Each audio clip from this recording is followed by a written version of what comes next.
it's Alexa, and today I'm going to be reviewing All the Light We Cannot See by Anthony Doerr. I've had this book for nearly 2 years now, and I finally got around to reading it. It's mostly because I have this project with my friend Lindsay from over at Bring My Books, and together we are doing the Year of Recommended Reads, where we read books that have been languishing on our TBRs or books that we would recommend to each other. I'm so excited to be able to talk about it today. All the Light We Cannot See is a multi-perspective novel, and it follows in particular two main characters. There is Marie-Laure, who is a blind girl who lives with her father, and her father happens to work at a museum in Paris. He's the locksmith at that museum.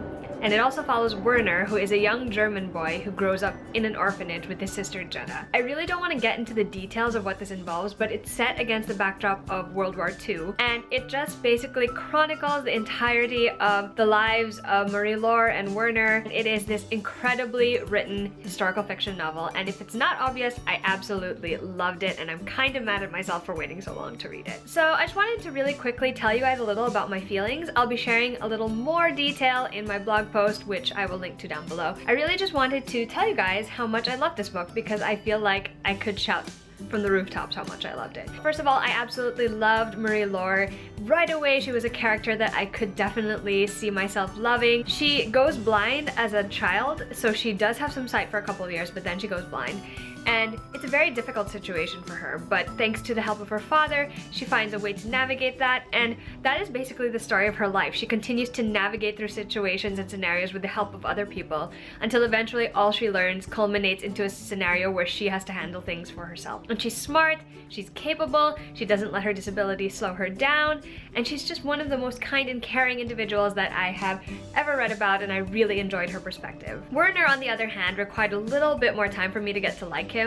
I think I was predisposed to feeling a bit distant from him because he seemed so into his radios and technology and all of that stuff, and he seemed kind of blind to the things around him. It really did take me a while to appreciate his perspective, and once I did, I was really invested in the outcome of his story. It was just fascinating to me to see him grow up as someone who just merely wanted to get involved in engineering and science because he loved radios and fixing things so much as a child. To have that ability and that dream kind of called upon by his country and used for something that he might not necessarily have felt comfortable doing, it was quite the journey to see, and I was really invested in how his story would end. As for the story itself, it was really gripping. It was told in very short, choppy chapters, which I actually liked because it made it feel a little more fast-paced, but that didn't mean that the author did not spend some time providing some description of the place, of the time period, of the characters. I thought that what he decided to show in these snippets was really fascinating. There's also the fact that there are two timelines. There's the